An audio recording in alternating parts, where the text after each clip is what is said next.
how that'll tie in with Esther, but somehow God will do it. Praise His holy name. Because on the 8th of February, amen, was the date when the crow left the ark.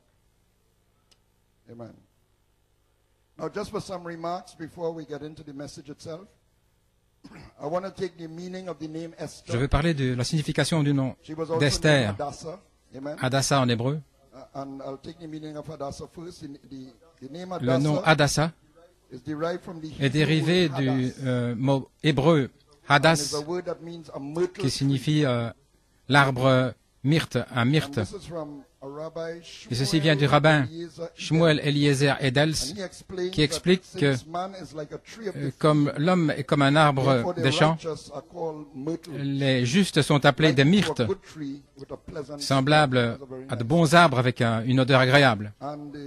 Et le Talmud, l'un des écrits des Juifs, explique aussi pourquoi la reine Esther était appelée Hadassah. Mais avant, laissez-moi vous expliquer un petit peu les écrits juifs. Parmi les livres, vous avez tout d'abord la Torah. Ce sont les 5 premiers livres de Moïse, ce qu'on appelle aussi le Pentateuque. Et c'était le livre le plus sacré chez les Juifs, la Torah, les 5 premiers Juifs de Moïse. Et puis vous avez les prophètes,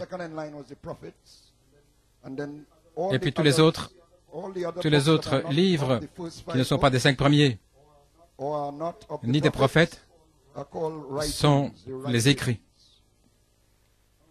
Mais on ne peut pas comprendre la Torah à moins qu'il y ait des enseignants pour vous enseigner. C'est comme la Bible, vous avez besoin de quelqu'un pour vous.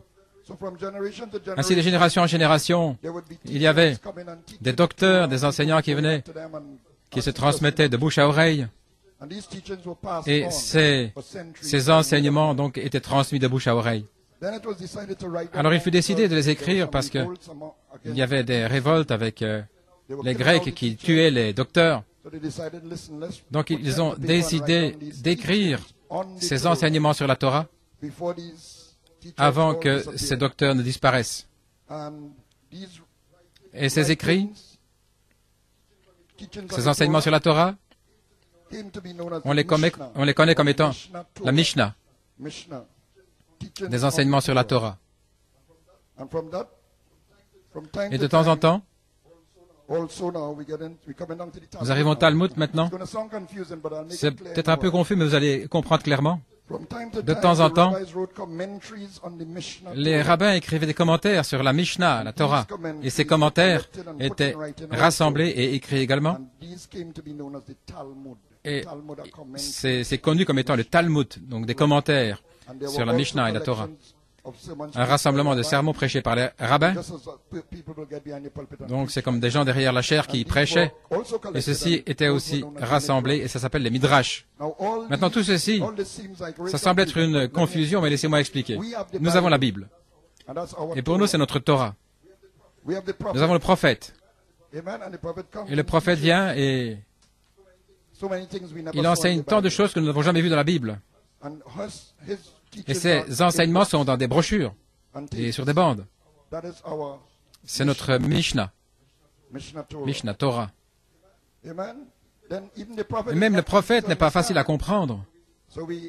Nous avions besoin d'un apôtre pour nous expliquer. Et il a aussi des bandes et des brochures. Maintenant, ça, c'est le Talmud, les commentaires sur la Mishnah.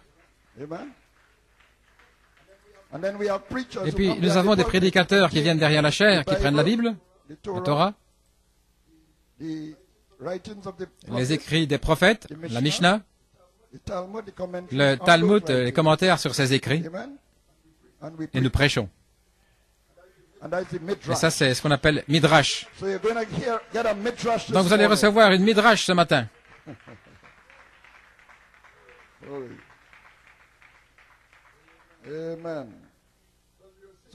Comme nous disons, le Talmud explique, c'est ce qui explique pourquoi la reine Esther était appelée Hadassah.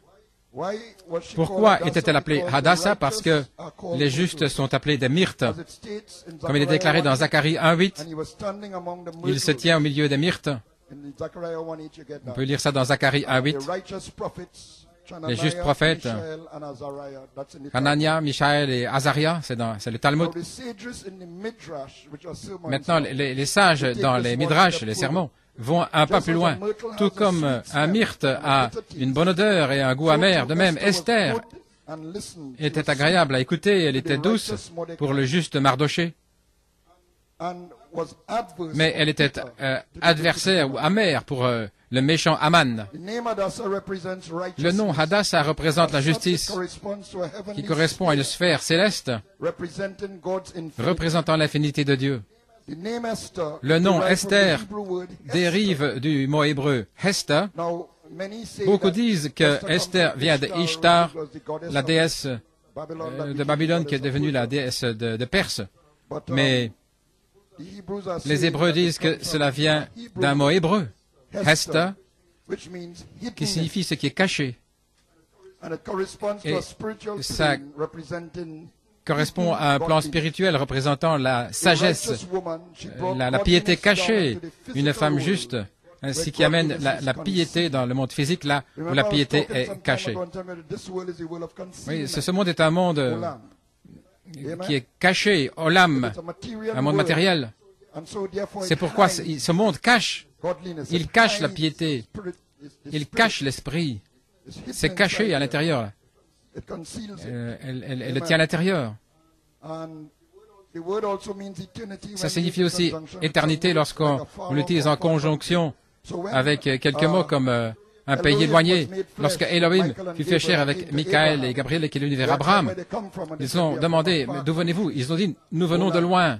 Olam, c'est quelque chose de caché. Sa véritable identité était cachée, c'est Esther, jusqu'au temps soit venu où il doit être manifesté. Mardoché a dit, ne divulgue pas le secret, ton nom. Mais c'est appliqué spirituellement. Ne divulguez pas qui vous êtes réellement en Dieu maintenant. Ne divulguez pas cela jusqu'à ce que le temps vienne où cela doit être révélé.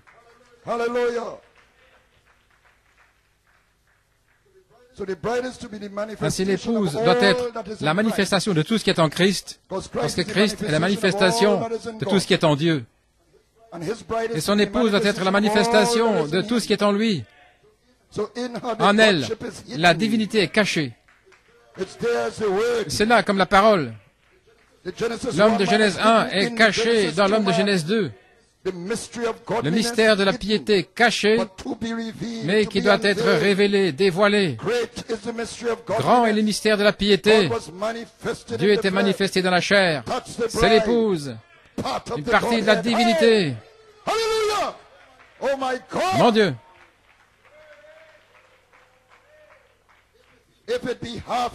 Et si c'est même la moitié de mon royaume, cela t'appartiendra.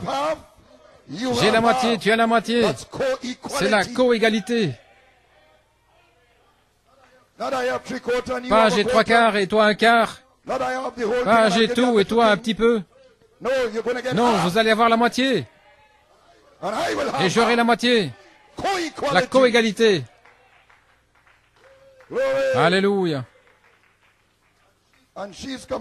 Et elle est comparée au myrte, selon son nom, Hadassah. Elle est vêtue dans la justice des saints. Le nom ne signifie pas exactement justice, mais ça a à voir avec la justice. Les trois principaux événements dans le livre d'Esther, c'est le choix d'Esther comme reine, Esther qui entre chez le roi et fait sa requête, et puis le triomphe d'Esther sur Haman et ses conséquences. Donc, pour bien dire qui est cet Assuérus, dans le livre d'Esther, nous l'avons lu. Nous avons dit que c'est Xerxès Ier, et beaucoup d'érudits dans l'histoire maintenant parlent de Xerxès, mais dans la Bible on l'appelle Assuérus, et beaucoup d'érudits sont d'accord, mais pas tous. La Bible s'interprète ainsi. Nous voyons que la Bible le confirme dans Daniel 11:2. Maintenant je vais te faire connaître la vérité. Voilà, il y aura encore 3 rois en Perse. Donc, c'est l'ange qui parle à Daniel ici, au temps de Cyrus, le roi de Perse, le premier roi. Et le 4e amassera plus de richesses que tous les autres, et quand il sera puissant par sa richesse, il soulèvera tout contre le royaume de Grèce. Donc l'ange parle à Daniel au temps du premier roi des Médo-Perses qui avait conquis l'Empire babylonien et avait ordonné que les Juifs soient libérés pour aller construire leur temple à Jérusalem. Mais tous les Juifs ne sont pas retournés à ce moment-là. Voilà pourquoi il y avait beaucoup de Juifs en Perse. Donc il déclare qu'il y a 3 rois à venir. Et l'histoire montre cela. Et le 4e était Xerxès Ier, qui était beaucoup plus riche que tous les autres. Nous savons par l'histoire que Xerxès a remué son peuple contre la Grèce, comme nous l'avons dit la semaine passée. Mais ce n'est pas déclaré dans Esther parce que Esther a à voir avec les 7 premières années de son règne. Historiquement, on sait qu'il a attaqué la Grèce beaucoup plus tard dans son règne. L'histoire montre aussi que les richesses de Xerxès étaient très grandes. C'était proverbial. Et dans le livre d'Esther, 1, 3 et 4, nous lisons la 3e année de son règne. C'est Assuérus maintenant. Il fit un festin à tous ses princes et ses serviteurs, les commandants de l'armée des Perses et des Mèdes. Les grands et les chefs des provinces furent réunis en sa présence quand il montra la richesse, voyez-vous la richesse, sa splendide richesse de son royaume et l'éclatante magnificence de sa grandeur pendant nombre de jours, pendant 180 jours. Daniel mentionne ses richesses, l'histoire le confirme, et Esther mentionne aussi ses richesses. Donc, Xerxès, c'est vraiment, c'est Assuérus. Mais pourquoi les érudits ne disent-ils pas tout cela? Parce que un historien pourrait vous dire, mais vous enseignez du non-sens, Assuérus, ce n'était pas Xerxès, et puis alors ils vont troubler votre esprit. Mais je veux me rendre très clair. Vous pensez que ça n'a pas beaucoup d'importance, mais c'est le cas. Donc, Xerxès est vraiment Assuérus. Xerxès est le nom grec et Assuérus est le nom perse. Mais le nom donné dans la langue d'origine dans la Bible, en hébreu, c'est Akashverosh, qui fait la tête de l'empire, la tête de l'empire perse. Maintenant, allons dans nos Écritures. Après ces remarques, nous allons prendre Apocalypse 7, 1, 3, alors que nous nous levons pour les lectures de la parole. Nous lisons du verset 1 à 3, et ensuite Esther 2, 17, et 1 Pierre 1, verset 2. Apocalypse 7,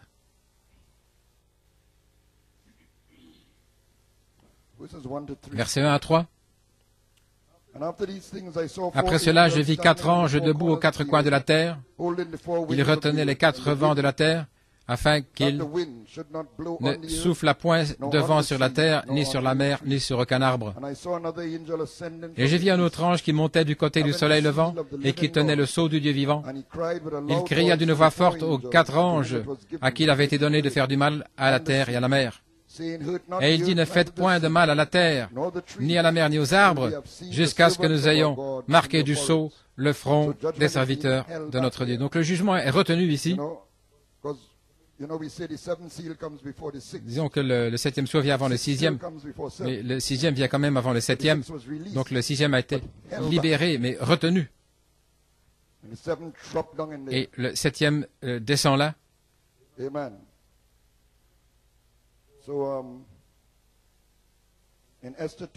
Esther 2, 17.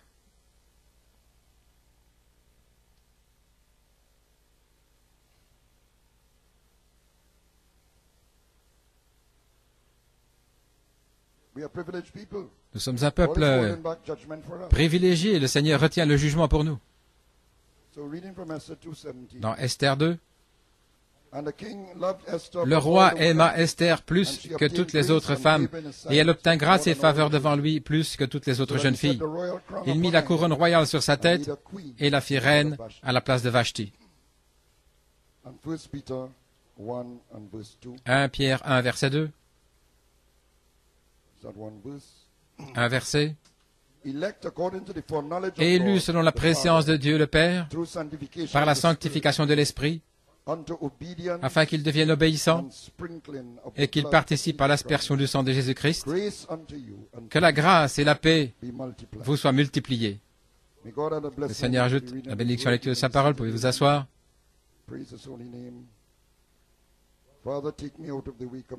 Père, ôte-moi complètement du chemin et que les gens soient édifiés et bénis ce matin. Comme titre, le choix de la dame élue comme reine. Le choix de la dame élue comme reine. Et le thème, c'est Esther dans la vision prophétique de Malachie 4. Donc nous sommes principalement dans l'appel de Malachie 4 ce matin.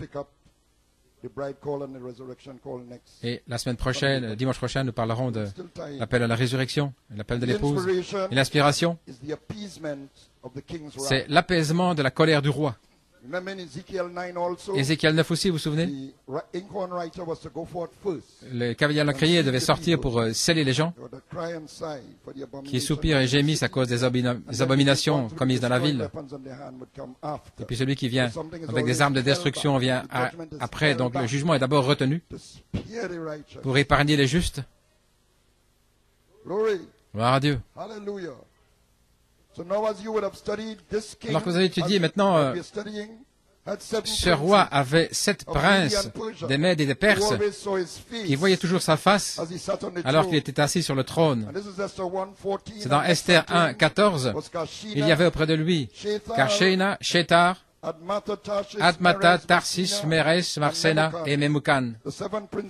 7 princes de Perse et de Mèdes qui voyaient la face du roi et qui occupaient le premier rang dans le royaume. Nous voulons saluer tous ceux qui sont connectés ce matin, à la fois localement et à l'étranger, tous ceux qui verront ce message par la suite. Que Dieu vous bénisse richement. Soyez bénis. Dans le nom de Jésus. Gloire à Dieu. Quand la Bible parle de voir la face de quelqu'un, ça veut dire être dans la présence de la personne, mais ça a aussi une plus profonde signification. La face est la seule part du corps par laquelle on peut dire ce qui se passe à l'intérieur de cette personne. Le sourire ou les rires montrent d'habitude le bonheur. Et si vous discernez, vous pouvez même dire si le sourire est fabriqué ou pas. On peut voir la tristesse, la haine, la malice, beaucoup de choses sur le visage que vous ne voyez pas avec d'autres parties du corps. C'est ce qu'on peut voir par le visage. Donc les 7 esprits de Dieu devant le trône, selon Apocalypse 1.4, correspondent aux 7 princes du roi qui voyaient sa face. Car l'Esprit de Dieu sonde les choses de Dieu, même les choses profondes. Il voit sa face. Il parle de sa nature intérieure, de ce qu'il y a à l'intérieur de lui, son être, parce qu'il voit sa face. Alléluia. Ce sont les 7 êtres célestes, les anges puissants qui sont venus de la nuée, les 7 esprits de Dieu, qui sont en fait un seul Saint-Esprit, mais en 7 parties, 7 volets, 7 manifestations. Alléluia. Jean saluait l'Église de la part des 7 esprits qui sont devant le trône. Alléluia. Donc ce roi ici avait 7 princes qui voyaient toujours sa face. Et le roi aussi avait 7 eunuques qui servaient dans sa présence. Il y en avait d'autres, mais ceux-ci servaient dans sa présence. Esther 1.10. Le 7e jour, comme le cœur du roi était réjoui par le vin, il ordonna à Mehuman, Pizza, Arbona, Bigta, Abacta, Zétar et Carcasse, les 7 eunuques qui servaient devant le roi Suérus. Il y en avait d'autres, comme j'ai dit, mais ceux-ci étaient dans sa présence. Donc ils correspondaient en fait aux messagers de cet âge de l'Église. Ce sont les anges terrestres. Ils sont influencés par les 7 esprits, ces messagers. 7 parties de son Saint-Esprit, donc qui agissent ensemble. Ceux qui voient sa face, son être. Les anges terrestres, les hommes que Dieu a envoyés dans chaque âge, ils apportent le message de Dieu, la pensée de Dieu. Pour les gens dans chaque âge, ils leur disent ce qu'il y a dans le cœur de Dieu. Ce sont les chambellans, les eunuques, qui servent dans sa présence. Apocalypse 1:20, le mystère des 7 étoiles que tu as vu dans ma main droite, et les 7 chandeliers d'or, les 7 étoiles, sont les anges des 7 âges, des églises. Et les 7 chandeliers que tu as vus sont les 7 églises. Ainsi, les messagers sont dans la droite du roi, dans sa puissance. Voilà ce que signifie la main droite, sa puissance, la vertu, la puissance, pour apporter la parole de rédemption aux 7 âges de l'Église. Et cela est révélé à la fin des âges de l'Église par le 7e messager. Alléluia. Il a révélé qui étaient ces messagers. Il y avait une clé. Jésus-Christ est le même hier, aujourd'hui, éternellement. Nous savons que Paul était le premier messager. Donc Dieu lui a dit de chercher des gens, ces hommes puissants, dont le ministère était le plus proche de celui de Paul. Pas exactement comme Paul, parce qu'il s'éloignait de cela, mais il se rapprochait de Paul. Et ça, c'était les messagers. Donc la façon dont le Saint-Esprit a utilisé ces messagers qui sont venus sur le 7e. Donc directement, nous voyons que ce livre d'Esther est placé au temps de la fin. C'est pour notre jour. Et je crois qu'il est révélé à la fin du 7e sceau. Alléluia. Alléluia.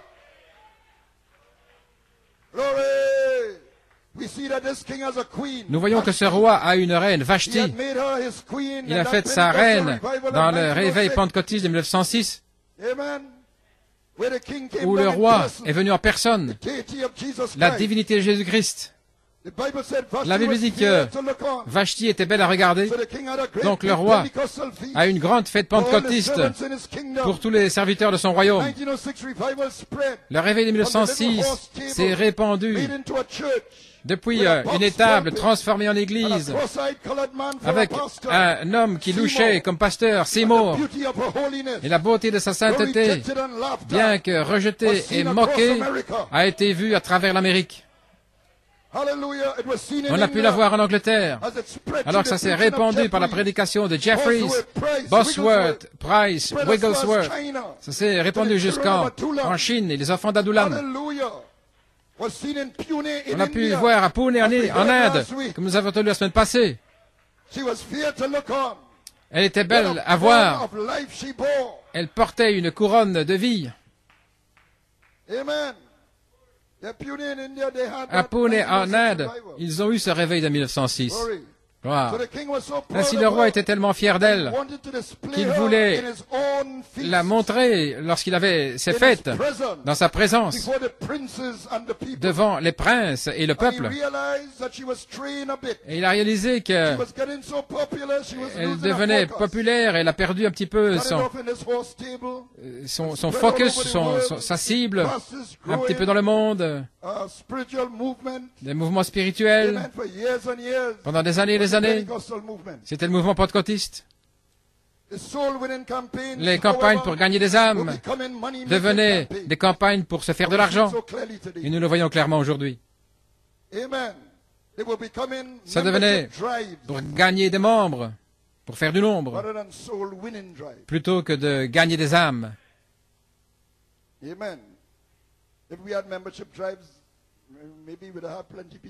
Si nous avions des campagnes pour avoir des membres, on aurait peut-être beaucoup de gens ici. Mais nous cherchons Esther.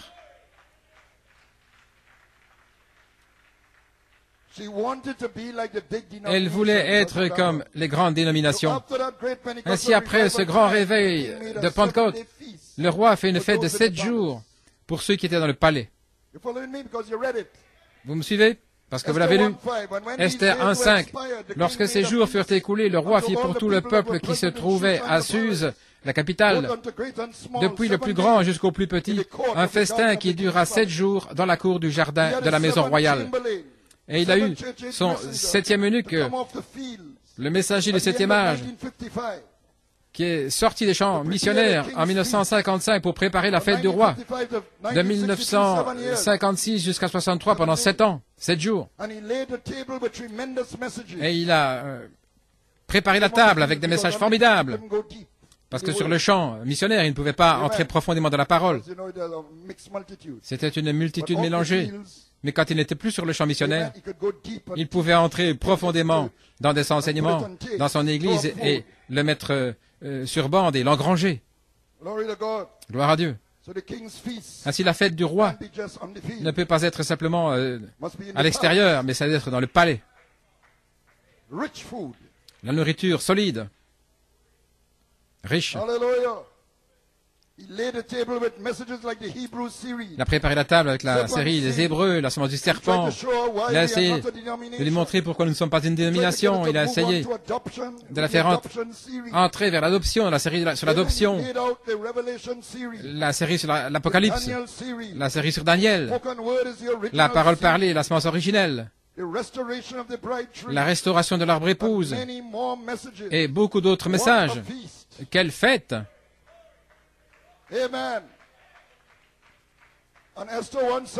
Esther 1.7, on servait à boire dans des vases d'or de différentes espèces. Il n'y a pas deux personnes les mêmes ici, même si vous êtes jumeaux, vous n'êtes pas les mêmes. Je le sais. Gloire à Dieu. De différentes espèces. Et il y avait abondance de vin royal grâce à la libéralité du roi. Mais on ne forçait personne à boire. Personne n'était forcé. On ne peut pas forcer la révélation à entrer dans un homme. Vous voyez, personne n'était forcé.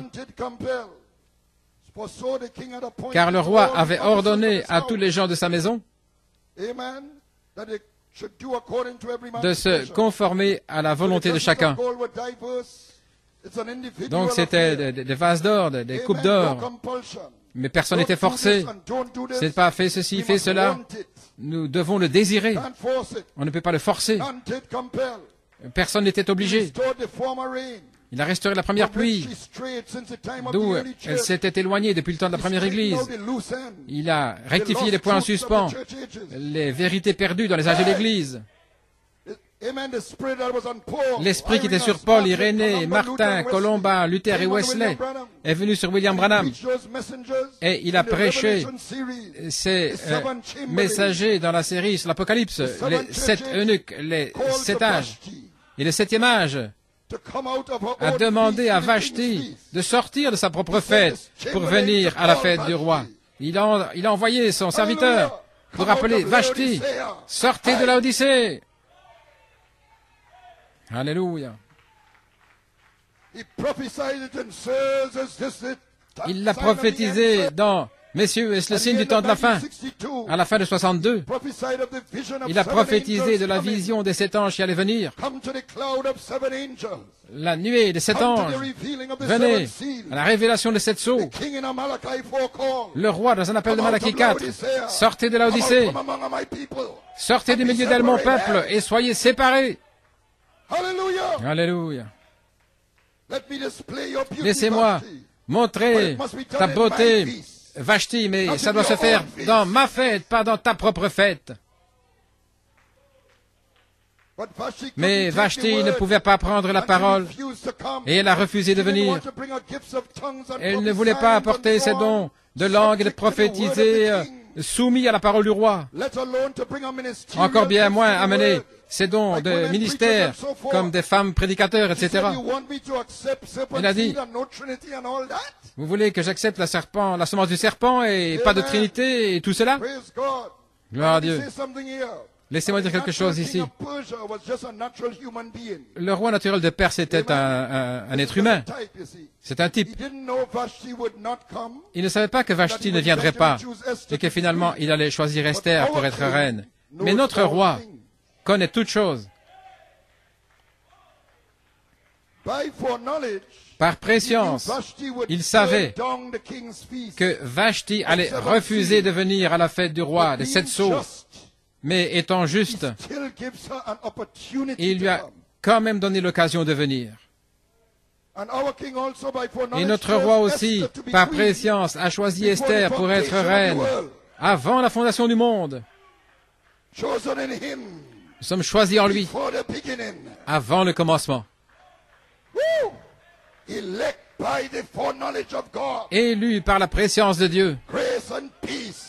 Que la grâce et la paix vous soient multipliées avec abondance dans le royaume éternel de notre Seigneur et Sauveur Jésus-Christ. Ainsi, avant la fondation du monde, il a mis Vashti sous le 6e sceau, le jugement de la tribulation, le sceau de sa colère. Et il a mis Esther sous le 7e sceau, le livre de la rédemption, ce qui est le livre dans le livre.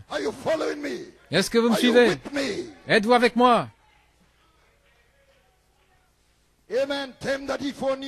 Ceux qu'il a préconnus comme une pensée, dans la pensée d'Élohim, il les a prédestinés comme une semence parole dans le Logos, dans la voix vivante de Dieu. Le Logos, c'est la voix vivante.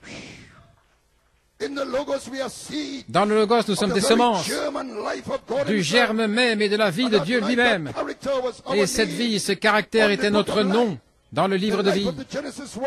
La vie de l'homme de Genèse 1, le Saint-Esprit. Et ces semences paroles collectivement sont la partie féminine du Logos, comme Ève était la partie féminine d'Adam, mâle et femelle. La co-égalité, ils étaient co-égaux, comme frère Tim nous a dit. Après la chute, la femme devait être soumise à l'homme, mais pas avant la chute. Et nous devons retourner là. Ève était la partie féminine d'Adam. Ils étaient faits à son image, mâle et femelle.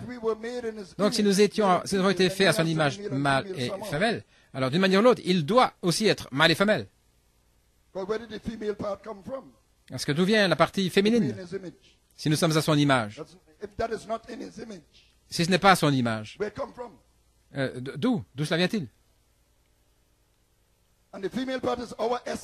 Et la partie féminine, c'est notre Esther.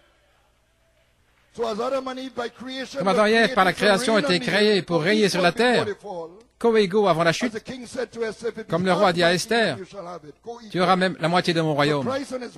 La co-égalité. Ainsi, Christ et son épouse sont prédestinés à régner sur la terre par la rédemption, à travers la rédemption. Il devait l'amener par la rédemption parce que c'est un rédempteur. Notre roi avait un triple mystère au fond de sa pensée qu'il a gardé secret pour ce jour, ce qui est l'identité d'Esther.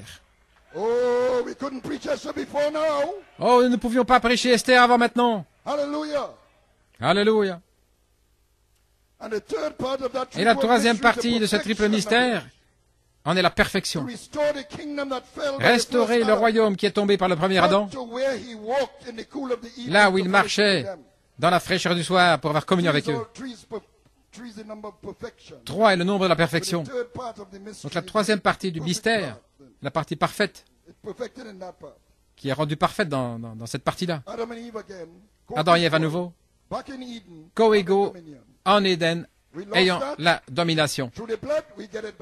Et par le sang, nous y revenons. La rédemption. C'est là où ils avaient la domination sur la terre. Un titre de propriété purifié pour l'héritage de la terre. Donc c'est critique. Voilà pourquoi je dis ceci. Si c'est ainsi, si Adam et Ève doivent régner de manière en co-égalité, et voilà ce qu'il en est de la rédemption, alors il est critique, très important, que le roi ait sa reine. Parce que la rédemption, ça doit être homme et femme, mâle et femelle, régnant sur la terre. Le roi ne peut pas le faire tout seul. Sinon, il brise sa parole s'il fait cela. La parole ne sera pas accomplie. Si la rédemption signifie ramener,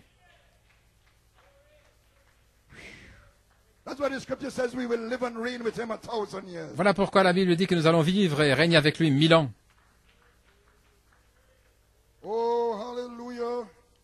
Alléluia.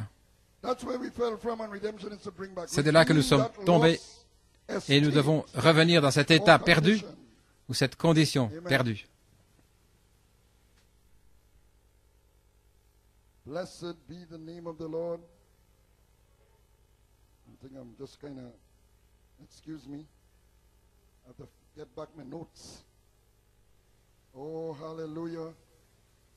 Blessed be the name of the Lord. Béni soit le nom du Seigneur. Glory to God. Amen. So that is revealed at the end of the church ages. Amen. Donc c'est révélé à la fin des âges de l'Église. Béni soit le nom du Seigneur.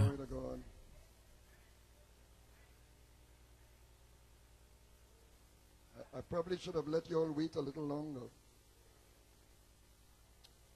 Oh boy.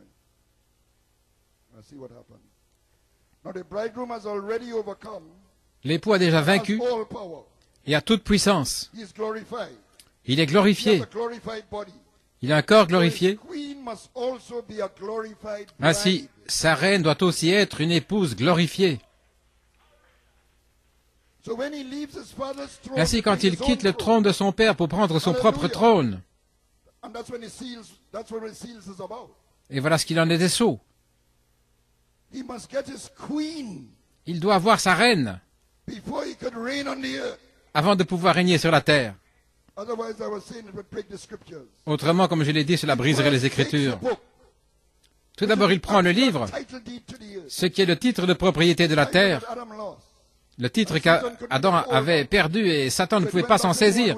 Donc il est retourné vers celui qui était assis sur le trône. And he puts in his claim. Christ took Et that alors, book.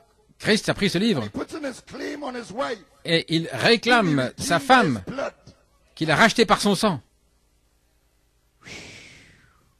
She's in the blood section of the book. Elle est dans la section du sang du livre. Deed. Le titre de la rédemption et Vashti et le reste du monde sont sous les 6 sceaux Ending judgment. qui se terminent dans le jugement. For some. Un temps de purification pour certains, purification des vierges folles. Amen. And I'm bringing out of the 144,000. Puis nous arrivons après aux 144 Glory 000. to God. But it's Gloire à Dieu. judgment. Et c'est le jugement. So after the 7-year feast, Après la fête des 7 années, puts on his wig of judgment. il revêt sa You know perruque that de cloud jugement. is his wig of judgment? Oui, la nuée blanche, sa perruque Amen. That's de where the jugement. judges get that from, you know.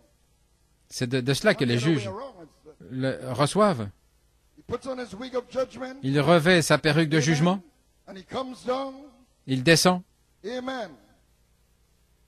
In a cloud of 7 angels on February et 20, une nuée de 7 anges, le 28 février 1963, il prêche 6 sceaux par son 7e serviteur, son 7e messager, that whole denominational outfit that would become that would be and what would become of it Et rather under the 6 il seals. prêche contre tout The ce king système was dénominationnel. very wroth. Et le roi était très en colère, quand on peut lire le livre d'Esther. He declared that the 7th seal broke. Et il a déclaré que le 7e sceau était brisé, mais pas encore révélé, Under there. parce qu'Esther se trouvait là-dessous. He took counsel with his 7 spirits. Il a pris le conseil de ces 7 esprits, c'est que le conseil avec lui-même, le conseil de sa propre volonté. Et Esther, dans 1,16, dit que Memucan, il est le 7e prince. Donc nous parlons du 7e ange dans la constellation, celui avec les ailes déployées, celui avec le 7e sceau. Alléluia. C'est lui qui a parlé. Il typifie celui-là. Et Esther était sous le 7e sceau. Et ce sont ici ces paroles dans Esther 1,16 lorsque Memucan a parlé. Vashti la reine a mal agi, pas seulement envers le roi, mais c'est aussi envers tous les princes et tous les peuples qui sont dans les provinces du roi Assuérus. Et toutes ces églises et tout cela, qui pouvaient manquer de respect à leur époux, la parole. Et verset 19. Si le roi le trouve bon, qu'on publie de sa part un édit et qu'on inscrit parmi les lois des Perses et des Mèdes, avec défense de la transgresser. L'ordonnance du roi ne pouvait pas être changée. Que Vashti ne paraisse plus devant le roi d'Assuérus et que le roi donne la dignité de reine à une autre qui soit meilleure qu'elle. Ceci n'est pas arrivé immédiatement. Il y a une période de temps, nous allons voir. L'Écriture continue en disant que ceci a plu au roi. Je vais revenir à cela, mais maintenant voyons la colère du roi. Il n'était pas simplement fâché, mais il était très en colère. En juin 1963, il transmet le mystère, le triple mystère dans le 7e sceau, dans Christ, le mystère de Dieu révélé. Tout ce qui était en Elohim fut déversé en Christ, le Fils de l'homme. Tout ce qui était dans le Fils de l'homme doit être déversé dans l'épouse. Ainsi, le royaume sera restauré de là d'où nous sommes tombés en Éden.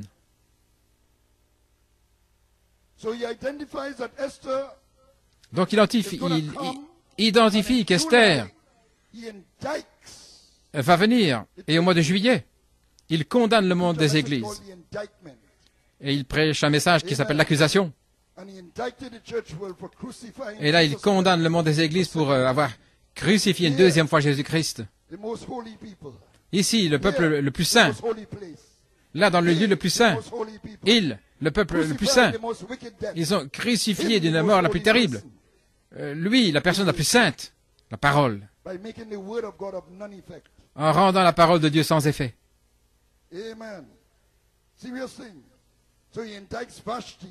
Donc il condamne Vashti pour avoir rejeté la parole du roi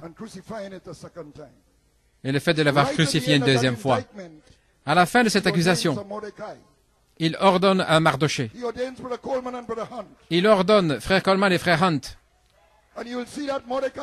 Et vous verrez que Mardoché, on ne le mentionne pas avant une autre saison dans le livre d'Esther. Il vient au 2e chapitre. Alors, en septembre 63, il place Esther sous le signe.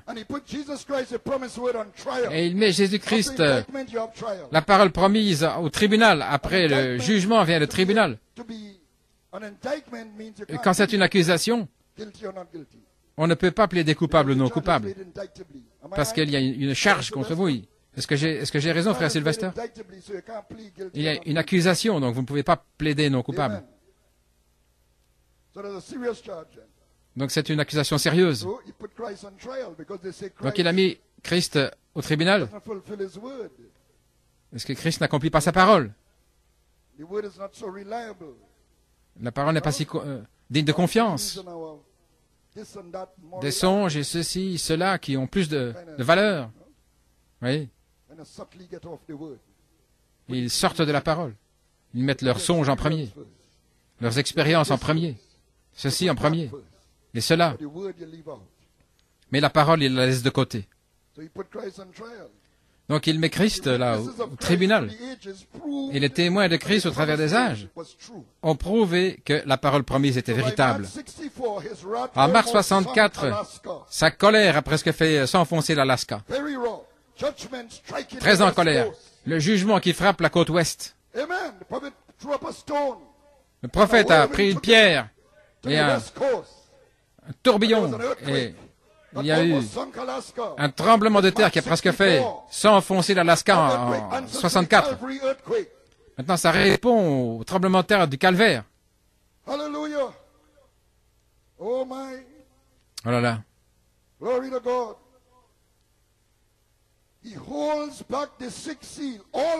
Il retient, il a presque fait s'enfoncer l'Alaska, mais il l'a retenu. Il retient le 6e sceau à cause de l'épouse. Il ne peut pas laisser tomber le jugement pleinement avant d'avoir sa reine. Il retient les 4 vents jusqu'à ce que les serviteurs de notre Dieu soient scellés. Maintenant, au chapitre 2, verset 1, il est question de la colère du roi Assuérus qui est apaisée. Quand sa colère fut apaisée, vous vous souvenez? qu'est-ce qui a apaisé sa colère? La pensée qu'une autre reine, meilleure que Vashti, arrivait.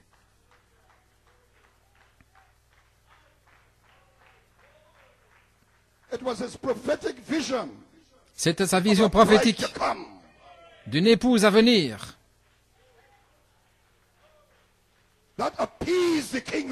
Cela a apaisé la colère du roi.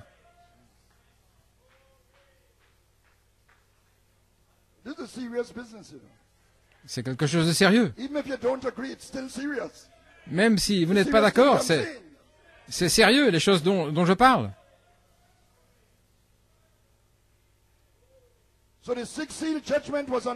Ainsi, le jugement du 6e sceau a été relâché, mais en fait retenu. Le prophète dit que la 6e trompette, 6e sceau, mais ça a été retenu.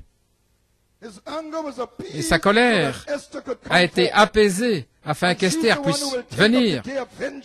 Et c'est elle qui va prendre le jour de vengeance contre Haman. C'est elle qui va déclarer la colère du roi, parce qu'elle sera un avec lui. Elle sera une avec lui.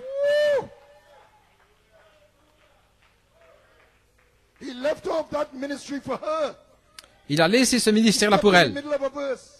Il s'est arrêté au milieu du verset. Jésus est allé dans le temple et il a ouvert dans Isaïe 61. L'Esprit du Seigneur est sur moi, car l'Éternel m'a oint pour porter de bonnes nouvelles aux malheureux. Il m'a envoyé pour guérir ceux qui ont le cœur brisé, pour proclamer aux captifs la liberté et l'ouverture de la prison à ceux qui sont liés, pour proclamer une année de grâce de l'Éternel. Il s'est arrêté là, il a fermé le livre. Au milieu d'une phrase. Juste au milieu, il a fermé le livre. Ce n'était pas encore le temps pour la vengeance. Mais il avait une Esther qui allait venir, qui allait déclarer cette chose sur Haman. Le Conseil mondial des églises et le monde. En continuant. Cette citation. Et s'il avait continué, voici ce qu'il aurait dit. Et il s'est arrêté juste avant là. Et un jour de vengeance de notre Dieu, pour consoler tous les affligés, pour accorder aux affligés de Sion, pour leur donner un diadème au lieu de la cendre, une huile de joie au lieu de deuil, un vêtement de louange au lieu d'un esprit abattu, afin qu'on les appelle les arbres des térébintes de justice, une plantation de l'Éternel, afin qu'ils soient glorifiés.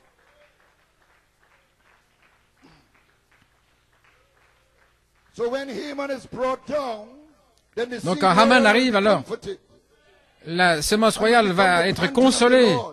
Elle deviendra la plantation de l'Éternel, des myrtes, des arbres de justice. Alléluia. Mais l'épouse doit premièrement prendre le jour de vengeance. C'est le véritable ministère de l'épouse. Nous manquons parfois cela. Tout l'amour et la grâce et la miséricorde. Et Dieu est bon, aimable. Nous avons tendance d'oublier que le ministère de l'épouse, voilà pourquoi Jésus il a laissé ce verset-là, c'est pour prendre le jour de vengeance. Esther, c'est vraiment comme le myrte. Elle peut être très douce, mais ne franchissez pas cette ligne. Autrement dit, les bornes de mon père. Pas avec Esther. Elle a la pensée du roi. Et elle peut être très en colère. Dans l'esprit. Pas dans la chair, dans l'esprit.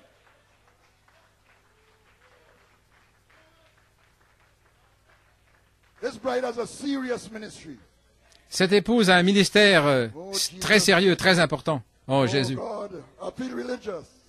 Oh, je me sens religieux.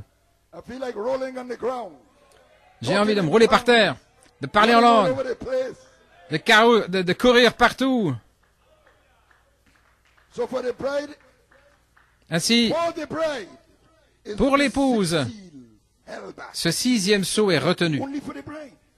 Seulement pour l'épouse. C'est quelque chose de sérieux.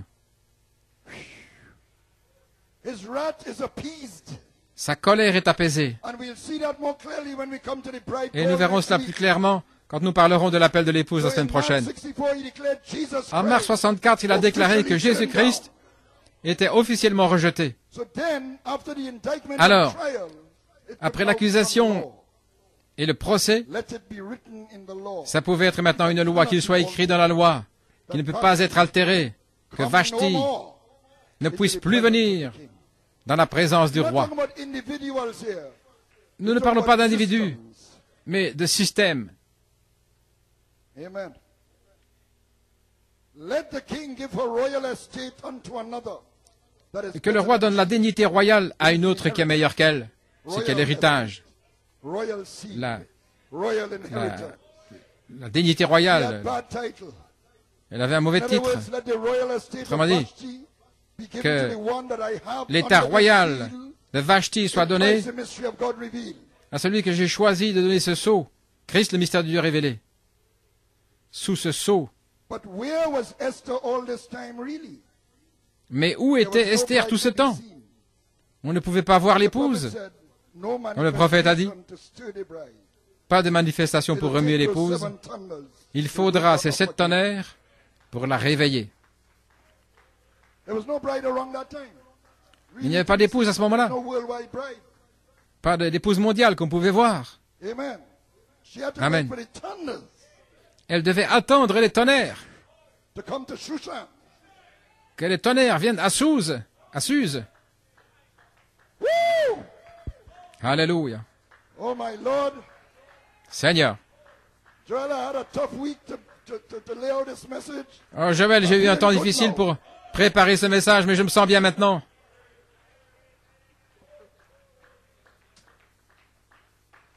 Unlike Vashti, contrairement à Vashti,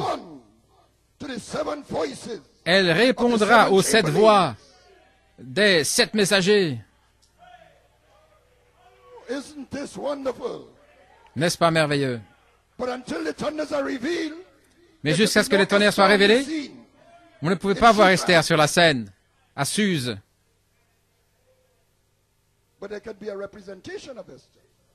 Mais il pouvait y avoir une représentation d'Esther. Parce que nous sommes dans la vision prophétique. On appelle de Malachie 4.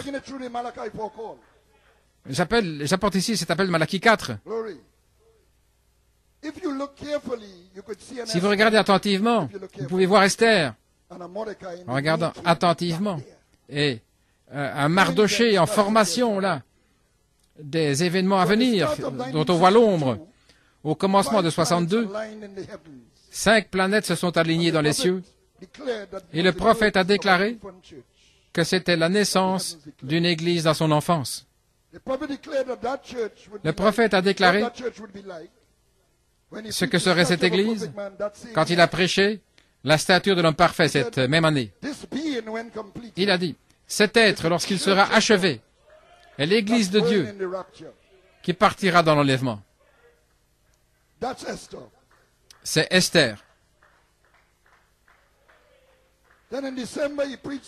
Alors en décembre, il a prêché, messieurs, est-ce le signe du temps de la fin? Et il a relié les vertus avec les tonnerres. Il a dit que nous avons ajouté à notre foi la vertu et la justice, etc. Est-ce que c'est le mystère des tonnerres qui vont ramener la pierre de fête? Est-ce que les tonnerres signifient cela, mes frères? Cela se peut-il? Il n'a pas dit clairement. Parce qu'elle devait avoir la révélation pour elle-même. Pour répondre par révélation à l'appel. Alléluia. Dans le palais du roi.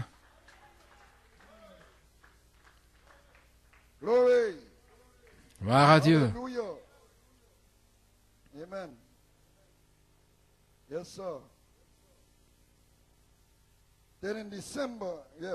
Alors en décembre, il a prêché cela. 62. Cette année, parce qu'en 55, souvenez-vous, il avait fait une promesse au Seigneur que si je dois demander de l'argent je n'irai plus prêcher à l'extérieur.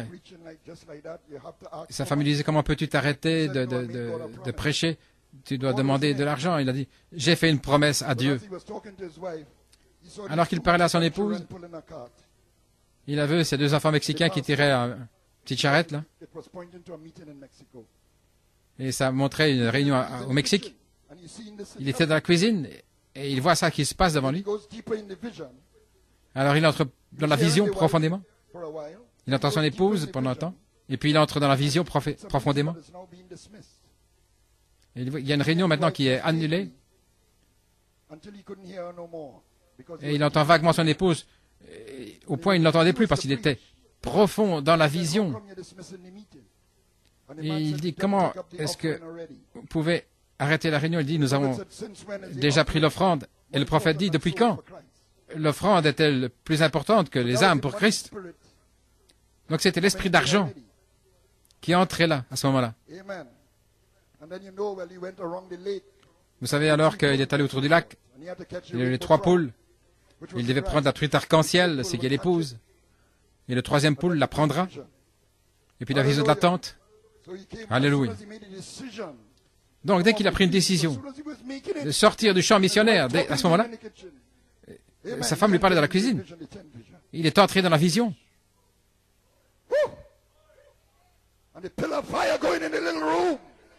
Et la colonne de feu est venue dans la petite pièce, lui disant, je te rencontrerai là. Ce sera le 3e pôle.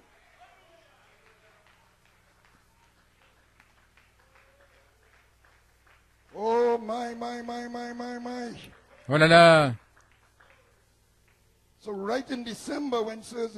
Donc juste en décembre, quand il y a la prédication, messieurs, est-ce le temps? Juste après ce message. Frère Coleman disait qu'il entendait. Frère Coleman entendait parler du livre à l'intérieur, du livre à l'extérieur, c'était du grec pour lui. Mais à la fin du message, le Saint-Esprit lui a dit, quand tu reviendras à New York City, commence ton église. Au commencement de 62, les 5 planètes qui s'alignent, la naissance d'une église, et à la fin, quand tu retourneras à New York City, commence ton église. C'était la statue de l'homme parfait.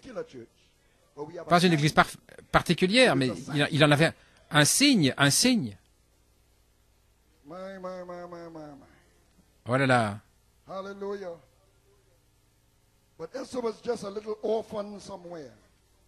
Mais Esther était juste une petite orpheline quelque part, écoutant Mardoché sous la forme de la parole du prophète, comme ça a été compris par son pasteur.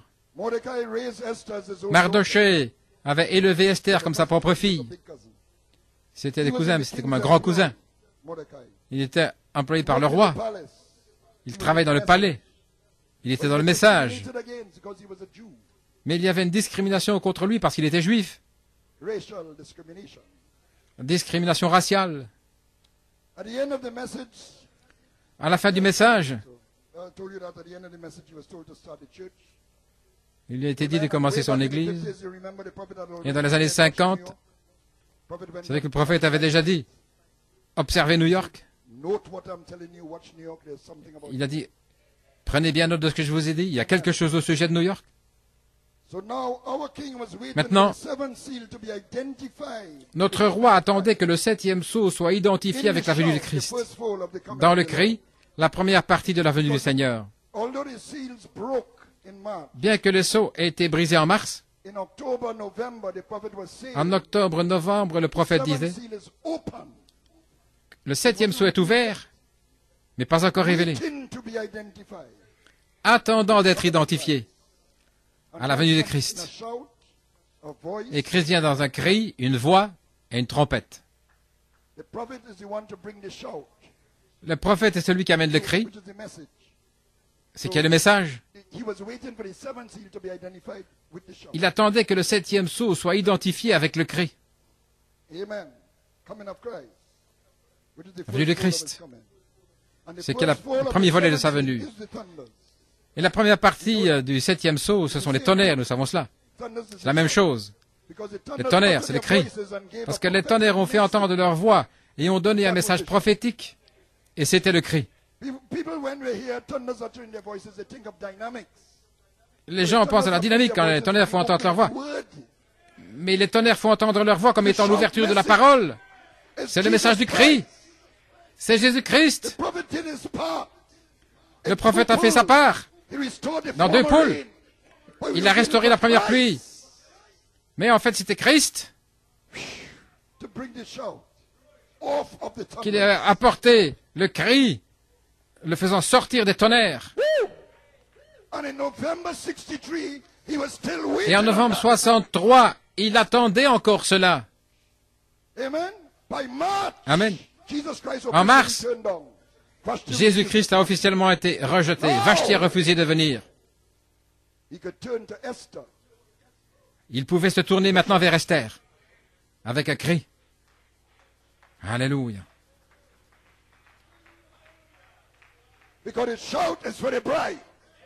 Parce que le cri est pour l'épouse, seulement pour l'épouse.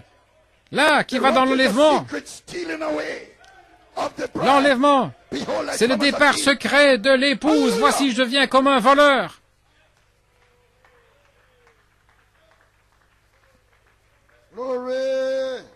Gloire à Dieu.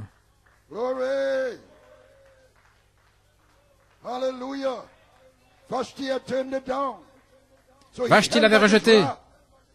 Donc il a retenu sa colère, étant dans l'expectative pour le choix d'une autre reine, qui devait vivre et régner avec lui 1000 ans, pour restaurer le royaume, qui était tombé par le premier Adam.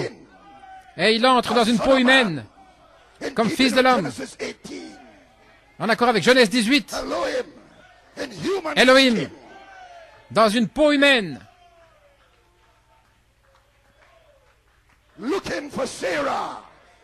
cherchant Sarah, le type de l'épouse.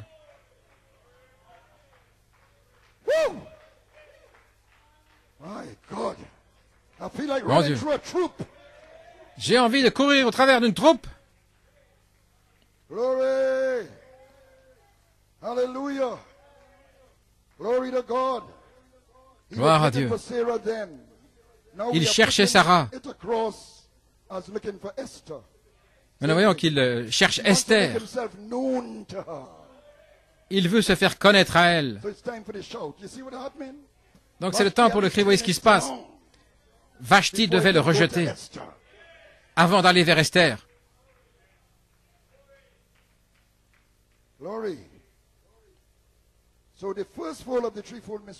Ainsi, la première partie du triple mystère va commencer. Il va se faire connaître comme fils de l'homme. C'est le fils de l'homme. Dans Christ, c'est le mystère de Dieu révélé. Dieu, c'est trop mystérieux pour se faire connaître. Donc, il voulait que les gens le connaissent. Donc, il s'est fait chair, fils de l'homme, pour se faire connaître. Et c'est le cri. Savoir qui il est. Le connaître dans ses manières d'être, son être. Le connaître dans son amour. Le connaître dans sa nature.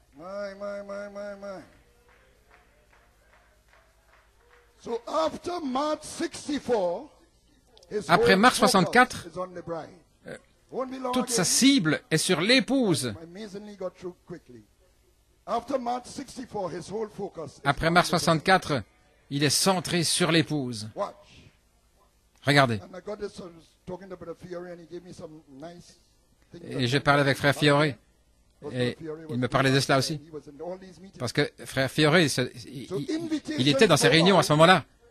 Donc des invitations sont sorties de venir à Jeffersonville pour une réunion en juin 64, le dévoilement de Dieu. Jeffersonville. Le dévoilement de Dieu.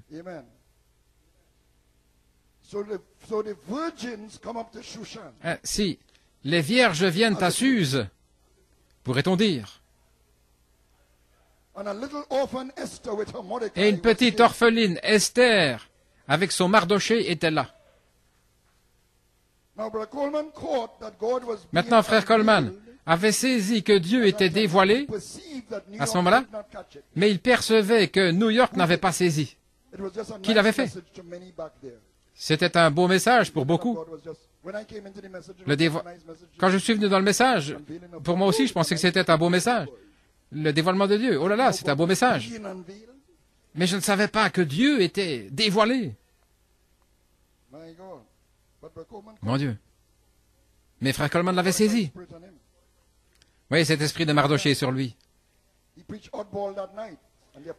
Il a prêché l'étrange oddball ce soir-là. L'original. Gloire à Dieu. Il y avait une discrimination et tout ce qui se passait là. Des écrits contre frère Coleman, il prêchait trop durement. Dans le oddball. Mardoché était un juif dans l'Empire perse, un de ceux de la captivité. Les esclaves étaient captifs, n'est-ce pas? Mais il était béni. Mardoché a été béni. Et nous avons vu cette bénédiction revenir le 4 janvier. Que Dieu te bénisse richement, mon précieux frère.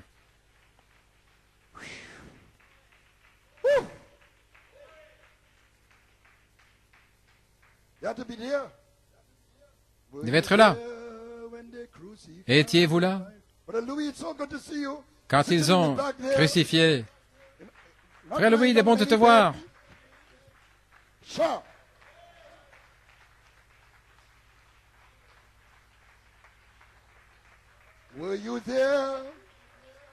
Étiez-vous là quand il nous a bénis? Il nous a bénis.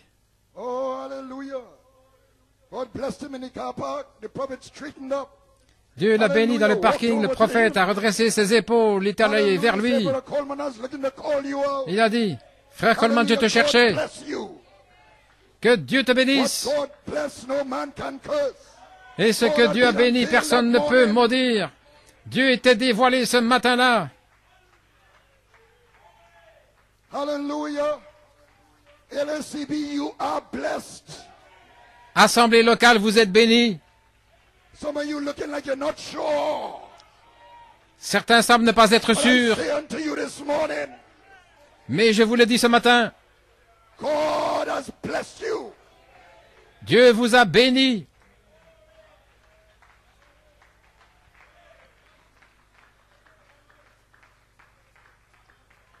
Amen. Worldly pleasures Alléluia. can't bless you.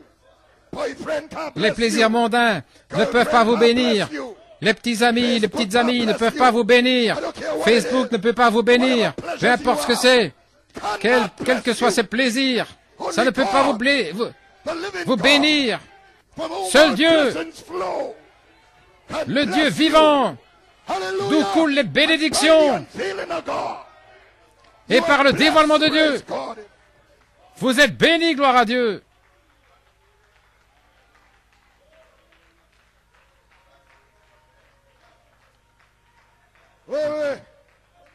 Alléluia.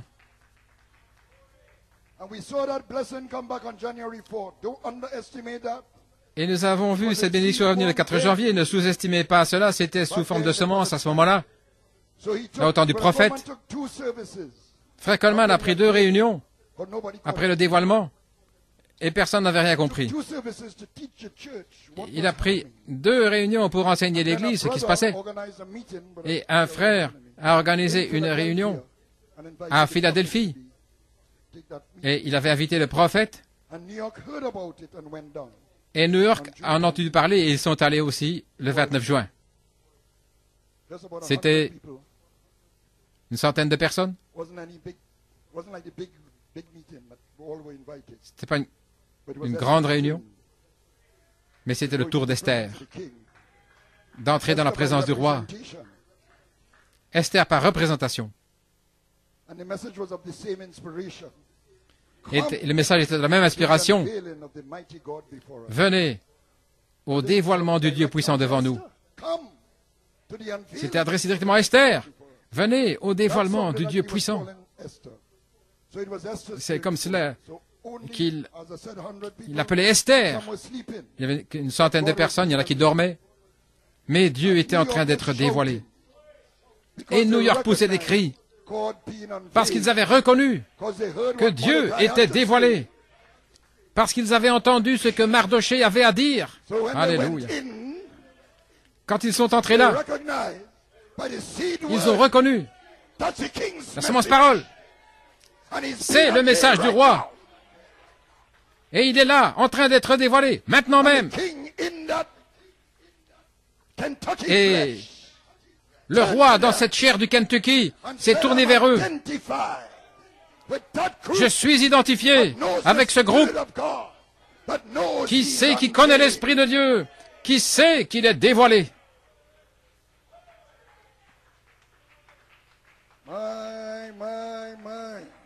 Oh là là. Que disent les Écritures? Et le roi a aimé Esther au-dessus de toutes les autres vierges.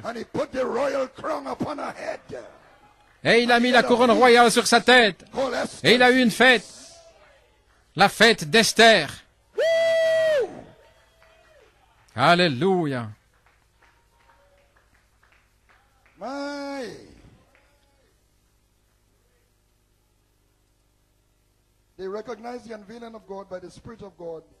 Ils ont reconnu le dévoilement de Dieu dans la simplicité, par l'Esprit de Dieu, une centaine de personnes.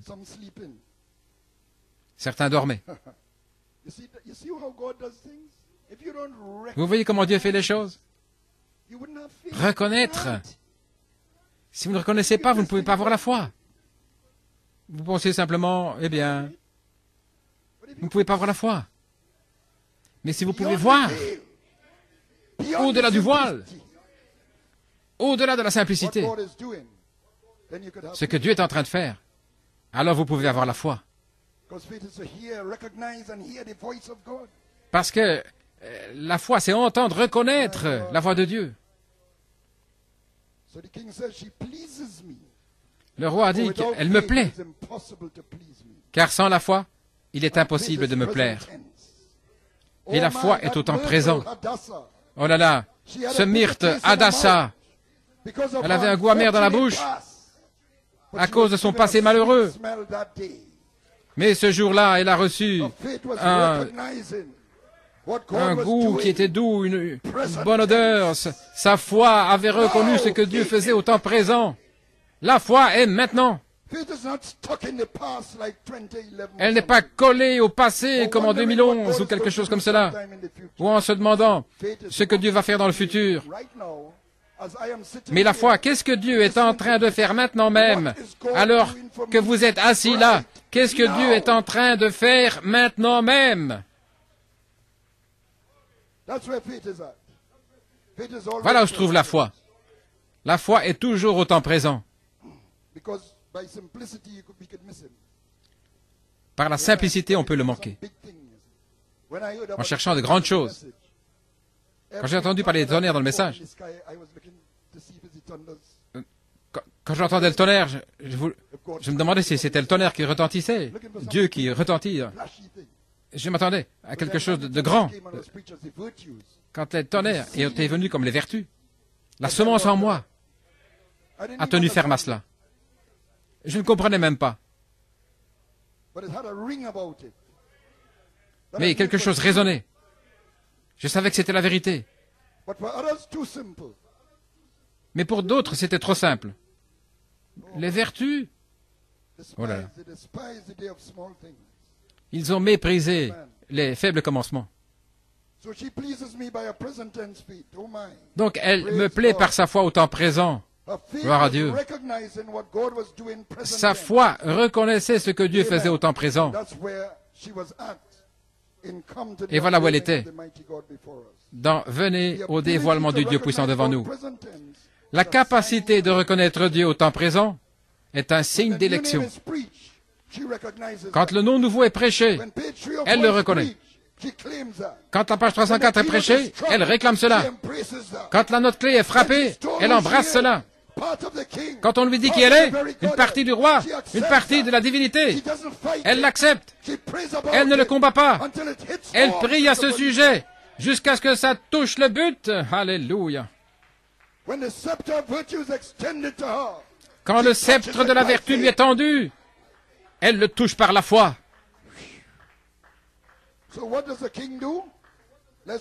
Ainsi que fait le roi.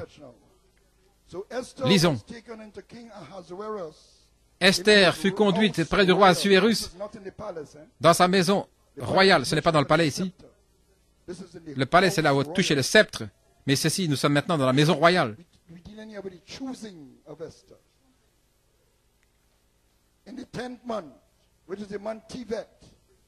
Le 10e mois, qui est le mois de Tévet, la 7e année de son règne.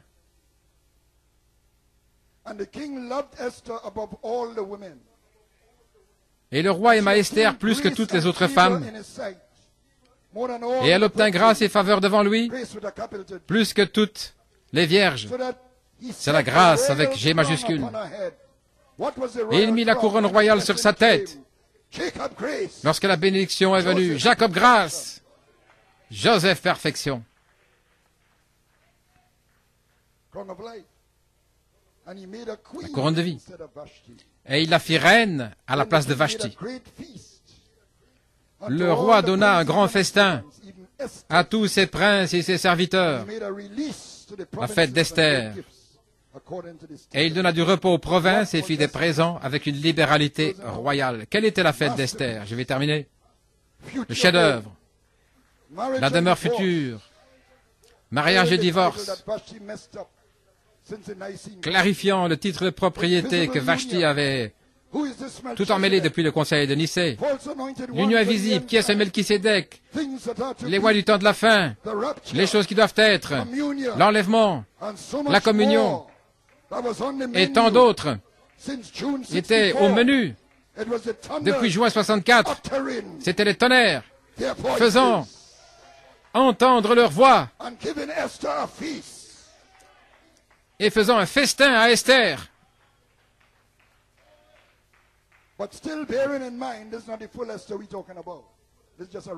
Mais ce n'est pas la pleine Esther dont nous parlons ici, c'était une représentation d'Esther. Gardez bien ça à l'esprit. Alléluia. Tout ceci était prophétique, comme signe. Nous le voyons aujourd'hui à travers l'appel de Malachie 4, mais ça devient plus clair dans l'appel de l'épouse. Le choix d'Esther est un processus qui se déroule dans le temps, accompli déjà dans l'éternité, mais elle a fermé son appel et son élection. Ainsi, peut-être que le Seigneur usera de grâce à compléter ce livre à travers l'appel de l'épouse et l'appel à la résurrection dans la 3e phase de cette série. Ainsi, j'espère que c'était une bénédiction pour vous ce matin. Que Dieu vous bénisse richement.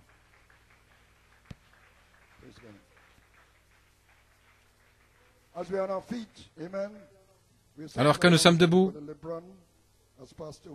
nous avons la tristesse d'annoncer que frère Lebron vient de décéder, le pasteur de l'église de Porto Rico. Beaucoup d'expériences de frère Coleman sont connectées avec Porto Rico, le pardon, l'affection fraternelle, les visions de Porto Rico, etc., la vision de l'attente. Et frère Lebron était le pasteur là, se tenant ferme toutes ces années. Nous voulons donc avoir 1 minute de silence pour notre précieux frère.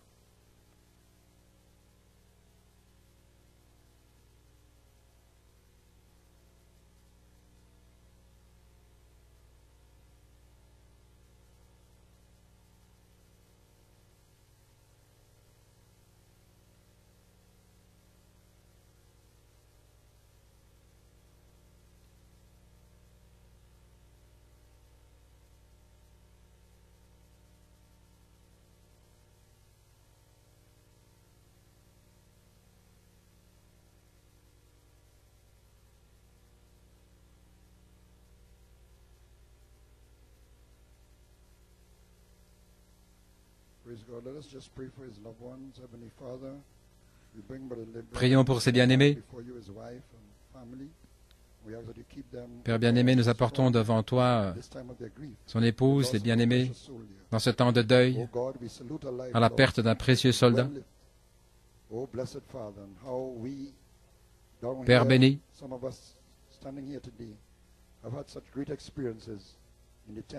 nous avons eu de telles expériences dans cette tente à Porto Rico, et récemment la consécration de l'Église, Ainsi, Père, nous te remercions pour la fermeté de Porto Rico toutes ces années. Nous prions une bénédiction spéciale sur la famille de Frère Lebron, dans le nom de Jésus. Amen.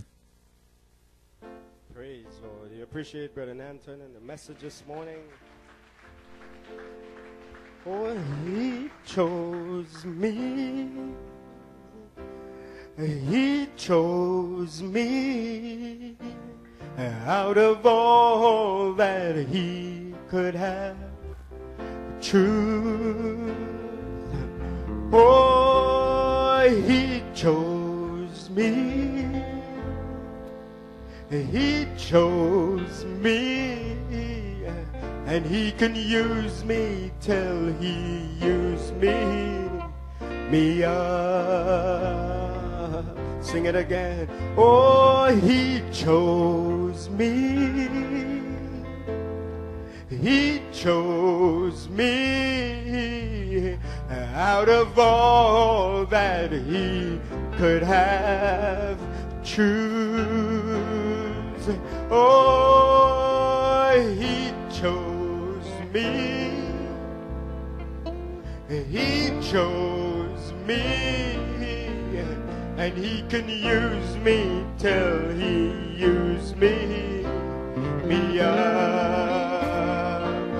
Oh, I gave him my heart, I gave him my soul, hand over my life to complete control. He can use me till he used me up. I gave him my heart, I gave him my heart, I gave him my soul, hand over my life to complete control. He can use me till he used me up. Oh, let Esther raise her hand and sing, he chose me, he chose me. Oh, he chose me out of all that he could have choose. He chose me, he chose me. Yes, he chose me, and he can use me till he used me up. Sing that again. He chose me, he chose me, he chose me, he chose me out of all that he could have choose. Oh, he chose me, hallelujah, he chose me, and he can use me. He can use me till he used me up. So I gave him my heart, I gave him my heart, and I gave him my soul, hand over my life to complete control. He can use me till he used me up. Hallelujah. I gave him my heart, I gave him my heart, I gave him my soul, hand over my life to complete control. You can use me till you use me up. Oh, one more time.